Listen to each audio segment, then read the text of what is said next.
I'm Jyoti and you are watching Gazab Yatra. So guys, this video is for people who are planning their next visit to Goa. I have visited Goa in June and the trip was really very awesome. मज़ा आया और मैं ये जो मज़ा है हिंदुस्तान के हर व्यक्ति को देना चाहता हूँ। तो गाइस, जब भी हम गोवा की बात करते हैं तो सबके माइंड में आता है beaches, parties, clubs, casinos. But trust me guys, Goa is beyond all these things. There are many other things also which you can explore in Goa. So, if you're planning your next trip to Goa, then I have few tips for you. So, in this video, I have tried to provide you complete guide to Goa tour, how you can plan your trip, what is the budget, and etc. So, guys, this video I am going to discuss 6 points with you. So, the first point will be how to reach Goa, how you can reach Goa.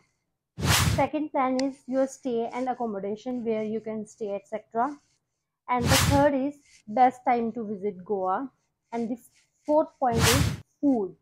And the fifth point is the itinerary. And the sixth and the last but not the least is budget, which is very important. So guys, first point is how to reach Goa. आप वहाँ पे जाएं कैसे? तो तीन options आपके पास रहते हैं कि आप बाय फ्लाइट जा सकते हैं, बाय ट्रेन जा सकते हैं, बाय बस जा सकते हैं। तो अगर आप गोवा के आसपास रहते हैं, जैसे कि 300 किलोमीटर, 400, 500 किलोमीटर तक रहते हैं, तो आप बाय बस ट्रैवल कर सकते हैं। और अगर आप बाय बस ट्रैवल नहीं करना चाहते हो तो आप अपने पर्सनल व्हीकल से भी आ सकते हैं। लेकिन अगर आप दूर से आ रहे हैं, से दिल्ली से आ रहे हैं, चंडीगढ़ से आ रहे हैं, तो सबसे बेस्ट तो रहता है अगर आप बाई फ्लाइट आ रहे हैं, क्योंकि आपका टाइम सेव हो सकता है। तो जो टाइम सेव हुआ है तो आप उस टाइम में गोवा को ज़्यादा एक्सप्लोर कर सकते हैं, गोवा के लिए आपको ज़्यादा टाइम मिल जाएगा। लेकिन अगर आपका बजट थोड़ा लो है तो आप बाई ट्रेन भी ट्रैवल कर सकते हैं, कोई दिक्कत नहीं है। अगर आप बाई अगर आप बाई फ्लाइट जा रहे हैं तो आप वहाँ पे गोवा में डेबोलिन इंटरनेशनल एयरपोर्ट है, वहाँ पे आप पहुँच जाएंगे। और दो रेलवे स्टेशन मेन जो पड़ते हैं गोवा में, एक तो है मडगांव रेलवे स्टेशन, दूसरा है थिविम रेलवे स्टेशन। तो मैं आपको सजेस्ट करूंगी, अगर आपको साउथ गोवा घूमना है तो आप आ सकते हैं मडगांव रेलवे स्टेशन पे, ठीक है। और अगर आप चाहते हैं घूमना नॉर्थ गोवा में तो आपके लिए थिविम रेलवे स्टेशन बेस्ट रहेगा। तो गाइज, अगर आप गोवा आ रहे हैं तो मैं आपको सजेस्ट करूंगी कि आप दिन के ऐसे इस हिसाब से चलें कि आप दिन के टाइम पे गोवा पहुंच जाए। इसके दो फायदे आपको मिलेंगे। पहला तो आपको थोड़ा टाइम एक्स्ट्रा मिल जाएगा, आप अकोमोडेशन देख सकते हैं, नहीं तो आप एक दो जगह जो है वो एक्स्ट्रा उस दिन घूम सकते हैं, तो आपका दिन वेस्ट नहीं होगा। दूसरा सबसे मेन रीजन क्या है कि वहां पे उबर वगैरह कुछ भी नहीं चलते हैं, तो आपको चाहे रेलवे स्टेशन पहुंचे, चाहे एयरपोर्ट पहुंचे, कहीं पे भी पहुंचे, आपको वहां से जाने के लिए टैक्सी करनी पड़ेगी। और जो टैक्सी के फेयर्स हैं वहां पे वो बहुत ज्यादा हाई हैं, लाइक 1000 से 1500 रुपीज आपको पड़ जाते हैं, तो जो कि बहुत ज्यादा है। अगर तो आप ग्रुप में तो कोई दिक्कत नहीं है, शेयरिंग हो जाएगी।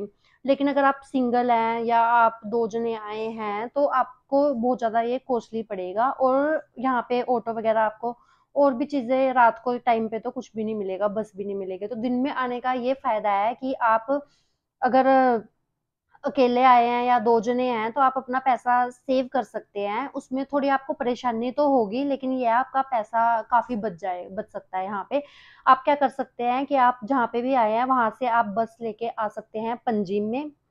फिर पंजिम से आप बस ले सकते हैं, आपको मतलब पार्ट्स में ट्रेवल करना पड़ेगा। आप पंजिम से फिर बस ले सकते हैं कलंगेट की।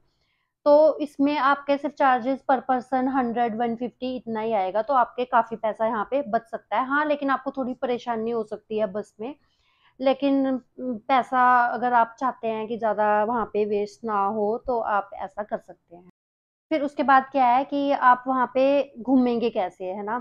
तो आप क्या कर सकते हैं, वहां पे रेंट कर सकते हैं, या तो एक्टिवा आप रेंट कर सकते हैं, बुलेट आप रेंट कर सकते हैं, कार आप रेंट कर सकते हैं, थार कर सकते हैं, या बाय टैक्सी घूमना चाहते हैं तो वो भी आप घूम सकते हैं। तो अगर आप बाय एक्टिवा यहाँ पे घूमेंगे तो आपको 350 300 350 तक आराम से यहाँ पे बाइक पर डे रेंट पे मिल जाएगी। और अगर आप कार वगैरह करना चाहते हैं तो आप वो भी कर सकते हैं, लेकिन मैं आपको रिकमेंड करूंगी कि एक्टिवा ज़्यादा ठीक रहती है। एक तो बजट फ्रेंडली है, सेकेंडली यहाँ पे कई जगहों पे ट्रैफिक बहुत ज़्यादा होता है, तो ट्रैफिक में और कई जगह पार्किंग में इतनी स्पेस आपको मिलती नहीं है, तो ऐसी सिचुएशन में टू व्हीलर बेस्ट रहता है। ठीक, तो आप मैं और दूसरी बात ये है कि मैं आपको सजेस्ट करूंगी कि आप अगर कुछ भी रेंट कर रहे हैं तो वो आप अपने जहाँ आपको वापस जाना है, जहाँ से जिस रेलवे स्टेशन से या एयरपोर्ट से,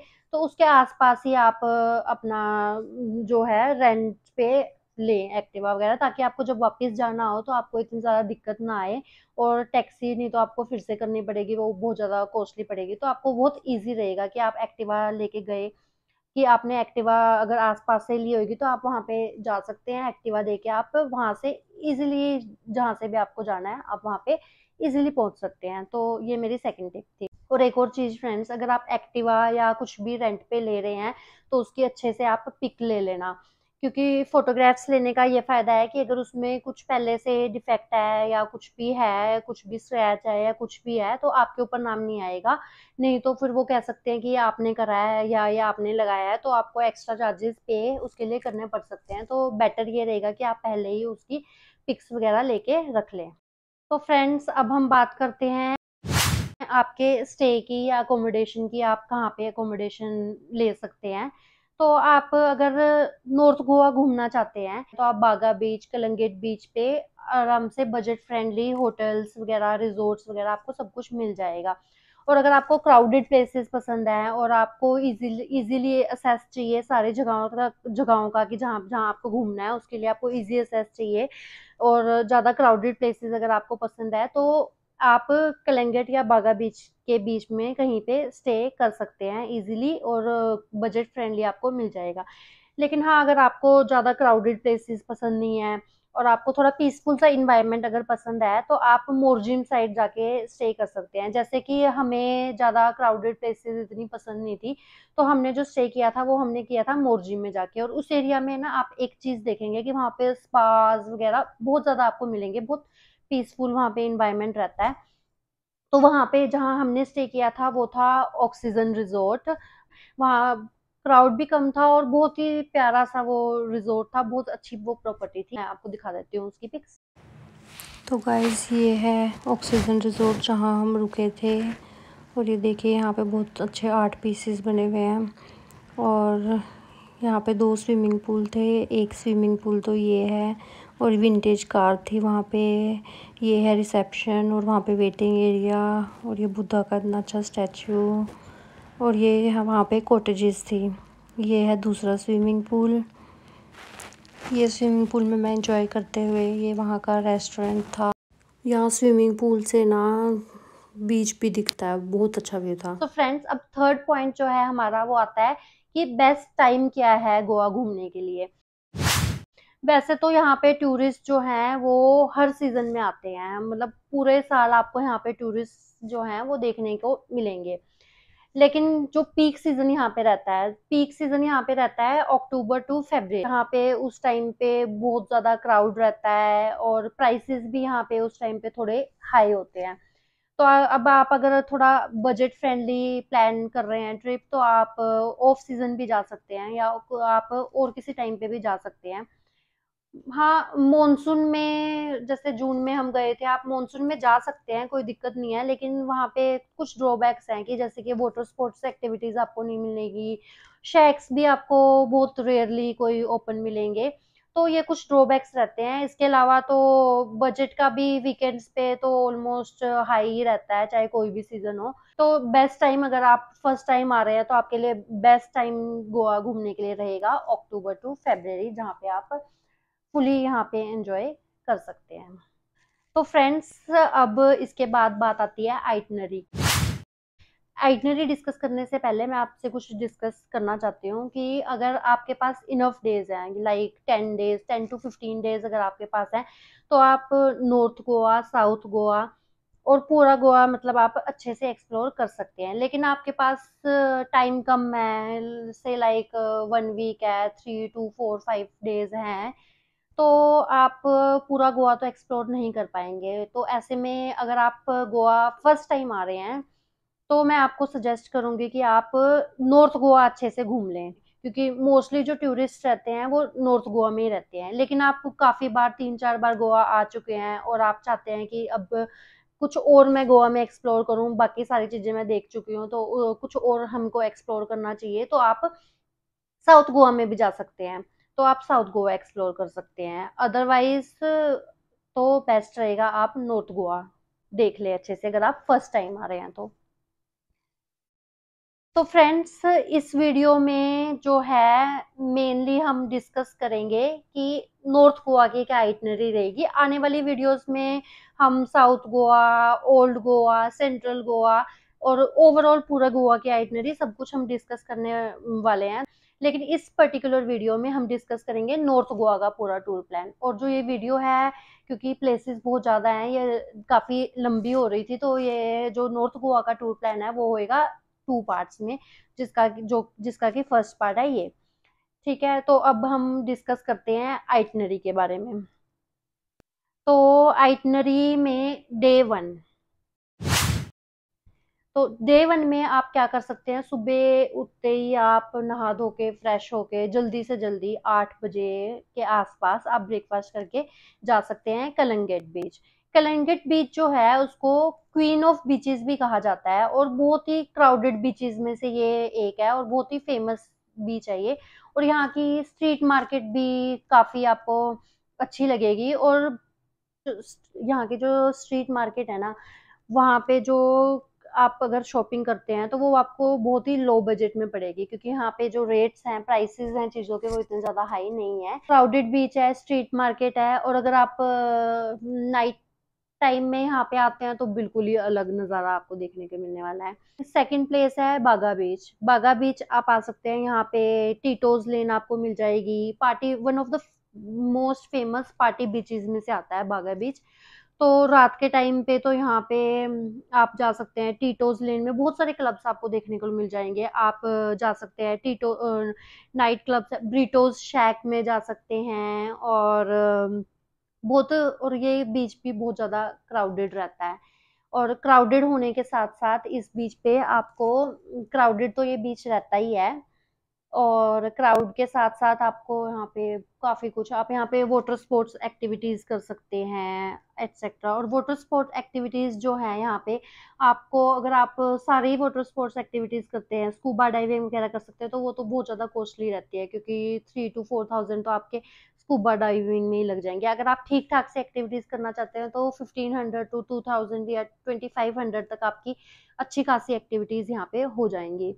तो थर्ड है, इसके बाद आप कलंगेट बीच, बागा बीच जाने के बाद आप जा सकते हैं थर्ड, माई दे दियोस चर्च, जो कि आपको अगवाड़ा फोर्ट जाते हुए रास्ते में ही वो आएगा। बड़ा सुंदर सा, बहुत ही फेमस ये चर्च है, आप वहां पे जा सकते हैं।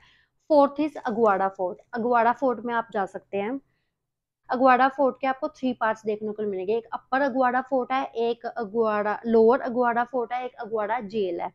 तो अपर अगवाड़ा फोर्ट की टिकट रहती है 25 रुपीज, और 25 रुपीज। लेकिन गाइस, एक बहुत ही फनी चीज यहाँ पे पता क्या है, कि यहाँ की टिकट तो है 25 रुपीज एंड, लेकिन यहाँ पे जो आपके एक्टिवा की पार्किंग के चार्जेस है वो लगेंगे 50 रुपीज, जो कि बहुत ज्यादा है। सो दिस इज फनी कि आप जिस जगह पे जा रहे हैं वहां की टिकट तो कम है, लेकिन आप की एक्टिवा के चार्जेस 50 रुपीज लग रहे हैं। लेकिन ये एक और चीज है कि गोवा में आपको पार्किंग के ऑलमोस्ट हर जगह 50 रुपीज चार्जेस देने पड़ेंगे, जो कि थोड़े से कॉस्टली तो हैं। अपर फोर्ट अगवाड़ा में जब आप जाएंगे तो वहां पे आपको देखने को मिलेगा प्रिजन सेल्स, एक पुराना सा एक एंशियंट लाइट हाउस वहां पे है।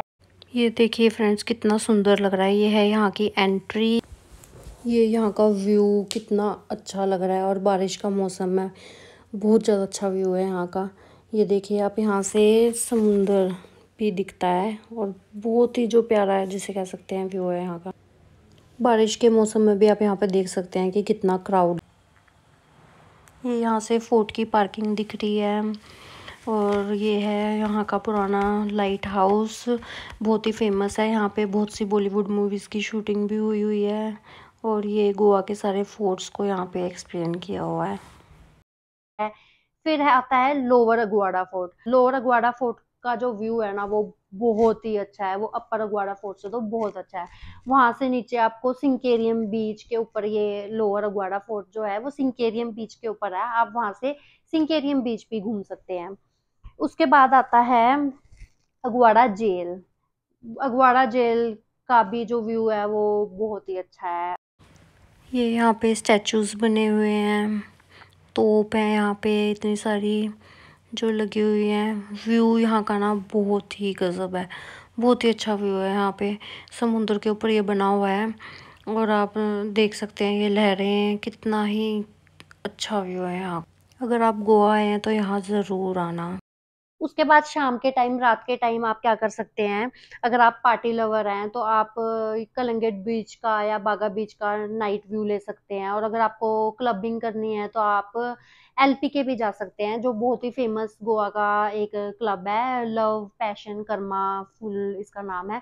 आप वहां पे जा सकते हैं, या फिर आप ब्रिटोज लेन, या फिर आप बागा बीच, या फिर आप टीटोज लेन में जा सकते हैं। और अगर आप क्लबिंग नहीं करना चाहते तो भी आप रात के टाइम पे जो है वो बागा बीच या कलंगेट बीच पे जाना बिल्कुल मत भूलिएगा, क्योंकि जो व्यू रहता है वो बहुत अल्टीमेट रहता है। आप वहाँ पे अगर क्लबिंग नहीं करना चाहते तो आप वहाँ पे डिनर डेफिनेटली कर सकते हैं, और बजट फ्रेंडली भी रहेगा। और जो व्यू रहता है ना, बहुत ही जबरदस्त व्यू रहता है वो, आप बस वो तो मिस करिएगा ही नहीं, मेरी एडवाइस है आपको। तो फ्रेंड्स, इस वीडियो में इतना ही, मिलते हैं नेक्स्ट वीडियो में और एक्सप्लोर करते हैं गोवा के कुछ और प्लेसेस को। तो तब तक के लिए बाय बाय।